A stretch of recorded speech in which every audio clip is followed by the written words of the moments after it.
आपको मोदी जी को बेनिफिट का बताता हूं।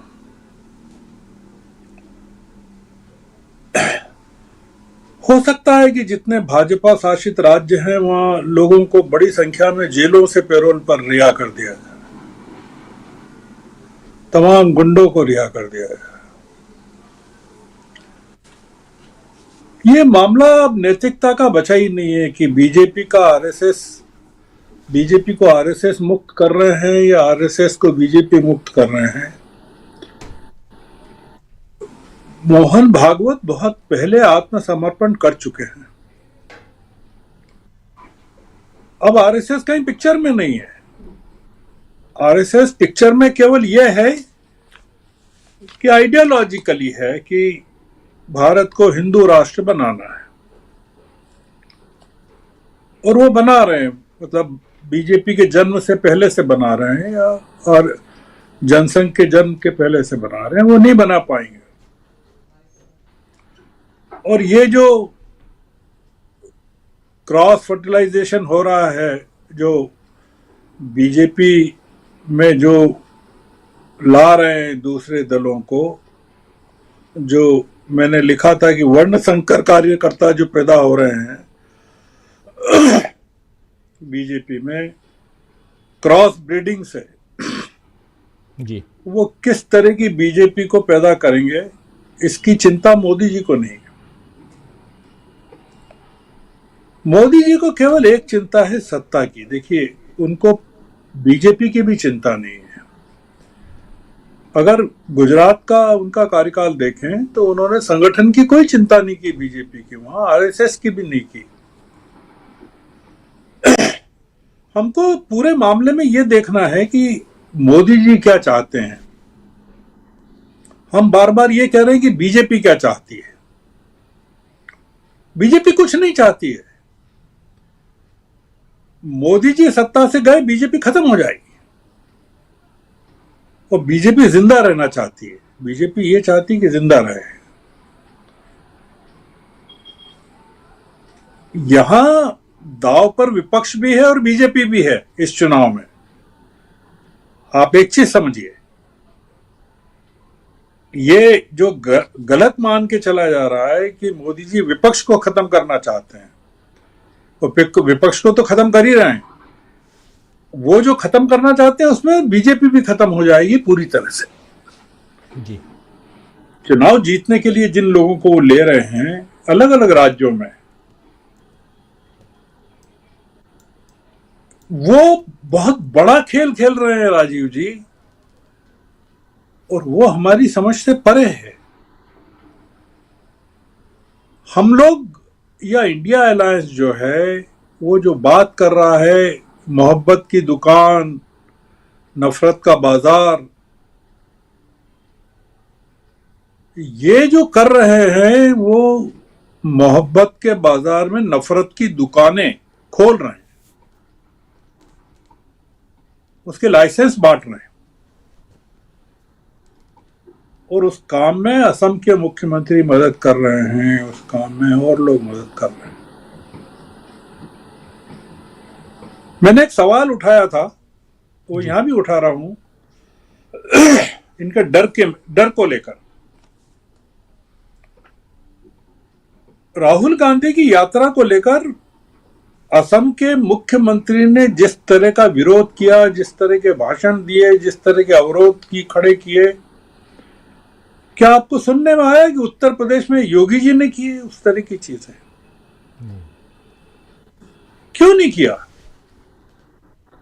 इसके बारे में सोचा गया क्या कि 80 सीटें हैं, इतना बड़ा स्टेट है, हिंदुत्व के सबसे बड़े पैरोकार हैं, हेमंता तो कांग्रेस से गए हुए हैं, योगी जी ने क्यों नहीं किया? आपको योगी जी का कोई एक भी बयान या वक्तव्य ऐसा ध्यान में आता है कि राहुल गांधी पर उन्होंने आक्रमण किया? नहीं। उन्होंने राहुल गांधी के मार्ग में कोई बाधाएं पहुंचाई हो, कोई पुलिस ने कुछ किया हो? नहीं किया। हमको बहुत चीजें समझना पड़ेंगी बिटवीन द लाइंस। कि मोदी जी क्या कर रहे हैं और आरएसएस और बीजेपी क्या कर रही है। मतलब चुनौती मोदी जी के सामने भी है कि वो कई चीजों को काउंटर करना पड़ रहा है उनको। आपने बिहार का जिक्र किया था। जी बिहार में आपने कहा था कि वो विदेश जा रहे हैं और मोदी जी जा रहे हैं यहां। नीतीश कुमार अब वहां मुख्यमंत्री नहीं है। वहां के जो मुख्यमंत्री हैं, वो जो दो उप मुख्यमंत्री हैं, वो वहां के मुख्यमंत्री हैं। नीतीश कुमार का अब ऑफिशियली रिजाइन करना बाकी है। जेडीयू अपने आप में खत्म हो चुका है। आपने सुना क्या कि जेडीयू को 17 सीटें पिछली बार दी थी, 16 वो जीते। आपने सुना कि वो जो 16 सीटें जीते थे उनके लोगों को क्या टिकट दिए जा रहे हैं कि नहीं दिए जा रहे हैं?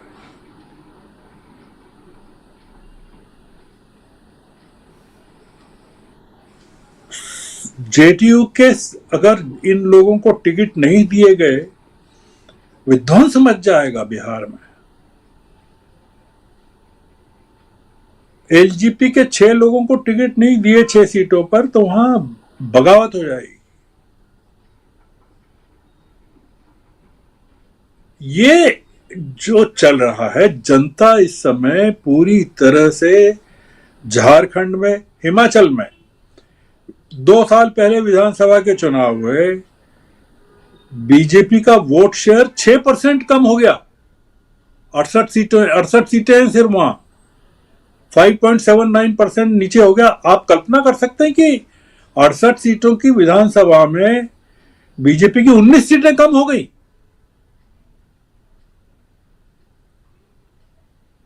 आप मतलब उसको मल्टीप्लाई कर दीजिए कि अगर 200 की विधानसभा हो तो ये कितना बड़ा आंकड़ा होता है। जी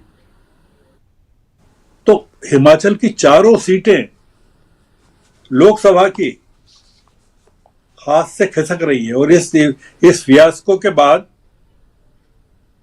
हिमाचल में सिर्फ 95% हिंदू हैं। जी बिल्कुल। और वो मोदी जी के साथ द्वारका में डुबकी लगाने को तैयार नहीं हो रहे हैं। ये जो इन्होंने कहा, प्रशांत जी ने भी कहा, पूरा देश इस समय तैयार है। वो ये जो जनता है जो फेंस पर बैठी हुई थी, अब कूदने को तैयार है इंडिया अलायंस की तरफ। ये झारखंड की 14 सीटें, चंडीगढ़ की 1 सीट, बिहार की 40 सीटें, हिमाचल की 4 सीटें, मैं दक्षिण की तो गिन ही नहीं रहा हूं, 150 सीटें। कोई शक नहीं है। अब मोदी जी 2014 से दिल्ली की सत्ता में हैं। उनकी नाक के नीचे अरविंद केजरीवाल लगातार जीत रहे हैं। आप कल्पना तो करिए कि अरविंद केजरीवाल को ये विधानसभा में चुनौती नहीं दे पाए, दिल्ली में रहते हुए। यानी मोदी हुकूमतें बदल रहे हैं, गोवा की और गुजरात की और तमाम जगह की, बस दिल्ली में कुछ नहीं कर पाए। और आम आदमी पार्टी ने 4 कैंडिडेट जो मिले हैं वो घोषित कर दिए उन्होंने लोकसभा के अपने। जी गुजरात की क्या तस्वीर देखते हैं आप गर साहब? गुजरात की क्या तस्वीर देखते हैं जब इंडिया अलायंस ऑलरेडी यहां अरविंद केजरीवाल यानी आम आदमी पार्टी और कांग्रेस का यहां गठबंधन हो गया, क्योंकि विधानसभा में लगभग 13% मत हैं आम आदमी पार्टी के पास। बहुत बड़ा फेर हुआ है। बहुत ही टेक्टफुली इन्होंने काम किया है कांग्रेस ने कि उन्होंने भरूच की सीट को आम आदमी पार्टी के लिए छोड़ दिया, जो अहमद पटेल की सीट है। और अहमद पटेल का पूरा परिवार कांग्रेस से नाराज है। अब क्यों छोड़ा वो एक अलग कहानी है, पर भरूच की सीट छोड़ दी इन्होंने, और भावनगर की सीट छोड़ दी आम आदमी पार्टी के लिए। 13% वोट लिए थे इन्होंने। कांग्रेस को विधानसभा में सबसे ज्यादा नुकसान पहुंचाया है इन्होंने, आम आदमी पार्टी ने। आप देख रहे हैं कि गुजरात में पूरी की पूरी हवा बदली हुई है। मोदी जी सबसे ज्यादा टाइम गुजरात में दे रहे हैं इस समय। देश की जनता को एक चीज समझ में आना चाहिए राजीव जी, कि मोदी जी के अलावा कौन प्रचार कर रहा है भारतीय जनता पार्टी का? कोई एक आदमी बताइए कि जो, मतलब क्या नड्डा जी की मास अपील है या अमित शाह जी की मास अपील है? कोई कुछ नहीं है। उनकी गुजरात में भी अपील नहीं है, नड्डा जी की बिहार में भी नहीं है, हिमाचल में तो हार ही चुके हैं विधानसभा, वो हिमाचल का अपने को कहते हैं तो वहां हार चुके हैं। बिहार के हैं तो बिहार में आपने देखा क्या स्थिति है। इस समय मैंने जैसे कहा शुरू में, एक मेजर ऑफेंसिव की जरूरत है इंडिया अलायंस की तौर से। जनता तैयार है, जनता बैठी हुई है, और ये जो मुंडेर पर लोग बैठे हुए थे फेंस पर, वो कूदने को तैयार है। इंडियन एक्सप्रेस की टॉप 100 की लिस्ट आज जारी हुई है, देश के टॉप 100। देश को देखना चाहिए, इंडियन एक्सप्रेस जैसे अखबार में 1 से 14 तक सिर्फ बीजेपी है टॉप 100 में, और राहुल गांधी को उन्होंने 17वें नंबर पर डाला है, 70। मतलब नड्डा जी भी ऊपर है, अमित शाह भी ऊपर है, ये मोस्ट पावरफुल है देश के।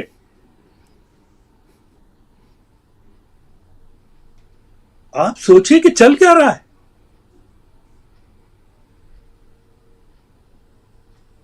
राहुल गांधी को आप 17वें नंबर पर डाल रहे हैं, और वो लिस्ट में देखिए कि किन किन लोगों को आपने,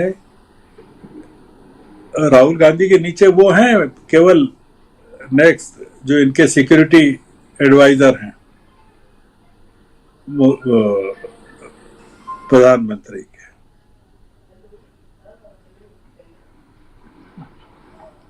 एक माहौल देश में बन रहा है, और अंग्रेजी के अखबार भी अब कूद गए उसमें। आप अगर मैं नाम लेकर कहूं कि टाइम्स ऑफ इंडिया को अगर देखें, इंडियन एक्सप्रेस को देखें, सीतारमन को इंडियन एक्सप्रेस बुलाता है अपने एक्सप्रेस अड्डे पर, और वो जीडीपी की बात करती है, देश की तरक्की की बात करती है।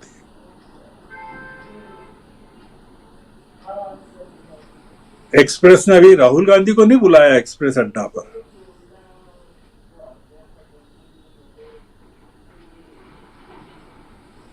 इंडिया अलायंस के खिलाफ सारे लोग इकट्ठे हो गए, पूरा मीडिया, पूरा का पूरा प्रशासन तंत्र, और हर तरफ से उसको घेरने की कोशिश की जा रही है। ऐसे में से निकलना है उसको। मैं आपसे ही सवाल पूछता हूं, और इन्होंने प्रशांत जी ने भी कहा, डीके शिव कुमार को कर्नाटक से भेजने की जरूरत क्यों पड़ी? जी। और दूसरा ये कि कांग्रेस एंटीसिपेट नहीं कर पाई कि 40 सीटें होते हुए भी इतना बड़ा खेल बीजेपी कर सकती है। मतलब आपकी गोवा में सरकार ये खा जाते हैं, आपकी हिमाचल में गिरा देते हैं, आपको झारखंड में धोखा दे। आप सोचिए तो सही कितने बड़े ऑपरेशन चल रहे हैं।